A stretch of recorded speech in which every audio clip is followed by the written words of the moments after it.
global civil organization, Transparency International, has just released the 2009 Corruption Index. Africa is marked as the most corrupt continent. The USA scored 7.22 out of 10, Malaysia 5.9, and South Africa 5.6. About 80% of the governments in 85 countries of the world are not transparent about their financial processes. This means abuse and corruption.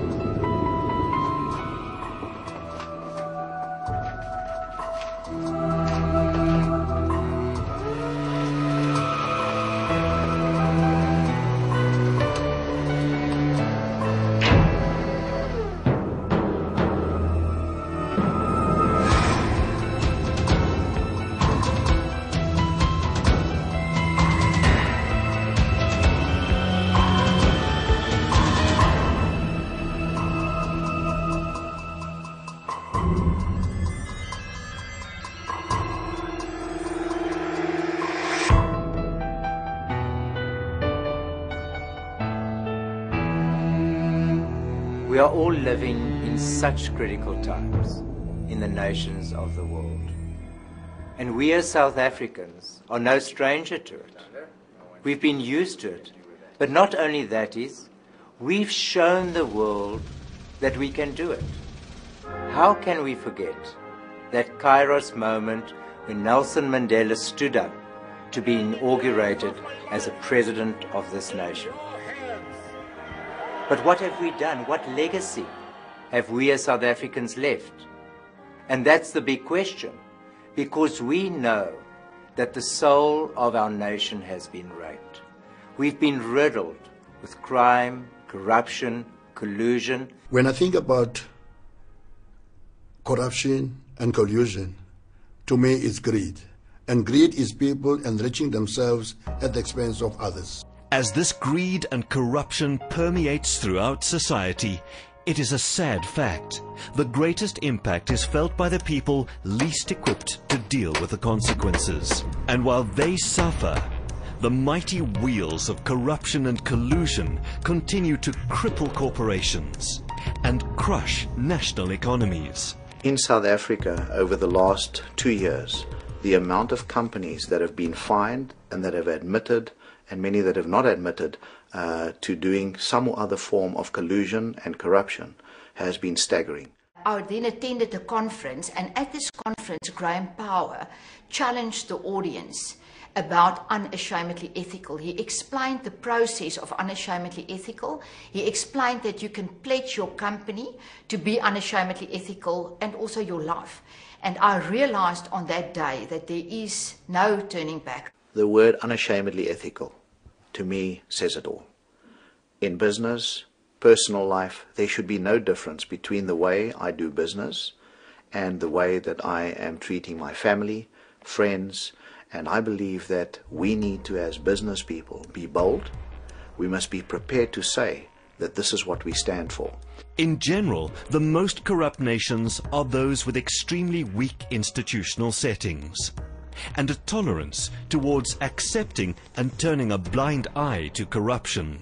When corruption becomes endemic, when you know that you can get anything if you pay somebody something under the counter, when you know that you can escape the consequences of justice by paying somebody something under the counter, when people know that they're prepared to do anything if they get an additional payment for it, the rule of law collapses, justice collapses, the Constitution becomes irrelevant, and what you can achieve depends on how many people you can bribe. The leadership in society is the pillars around which the superstructure of society rests. So, attack the pillars or weaken the pillars. Society must fall in disarray, and everybody will move in the direction most convenient to themselves. Society degenerates, it lacks moral compasses. You cannot have a successful country You cannot have a country with increasing prosperity for all unless there is good law, impartially applied, that puts nobody above the law. And corruption destroys that fabric and that framework. I think it's clear. You either are ashamedly unethical or you're unashamedly ethical. Around the world, national leaders, businessmen and women are making this personal stand by signing the Unashamedly Ethical pledge form. If this piece of paper is presented in front of you, to sign that and to really live that, that is an opportunity to make a difference. And so when that is presented and signed off, you go out there and you'll affect people around you in a positive manner. The Unashamedly Ethical campaign has 3 simple steps. Step number 1, individuals or organizations make a commitment to clean and ethical living, and they make this commitment by signing a pledge form. Step number 2, we then register that individual or organization on a central directory. It's like an online yellow pages of people and businesses who have committed to ethical living. And when you need any product or service, we'd encourage you to go onto that directory on our website, unashamedlyethical.com, and find what you're looking for. And lastly, step number 3, when someone signs the pledge form, they make themselves accountable to their fellow signatories for their behavior. This accountability works through the services of an independent ombudsman, who will then investigate and mediate when there are complaints against a signatory. I have a very simple checklist when I have to make a decision. Is it legal? Is it win-win? What will my family say if they discover that I'm doing an unethical deal? If you want to be unashamedly ethical, you've got to do that every day. When you wake up and when you go to bed and when you reflect on your whole day. And I think that gives you focus. The corruption and collusion across the world is a sick cancer. This is a stream, like a filthy, dirty river and stream that's flowing. You and I can stand in that river. We can stand in that stream. We can stand against this flow.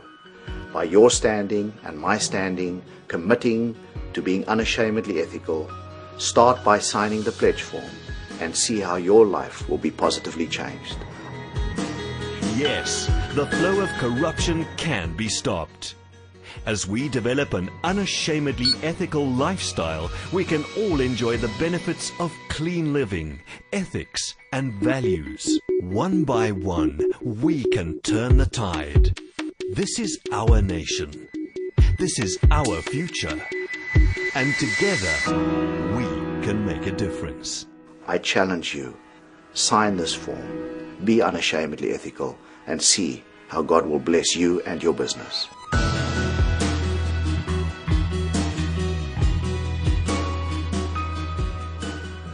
Yeah, my name is Kennedy Tudor, and I would like to report a fraud case in my office. Yeah,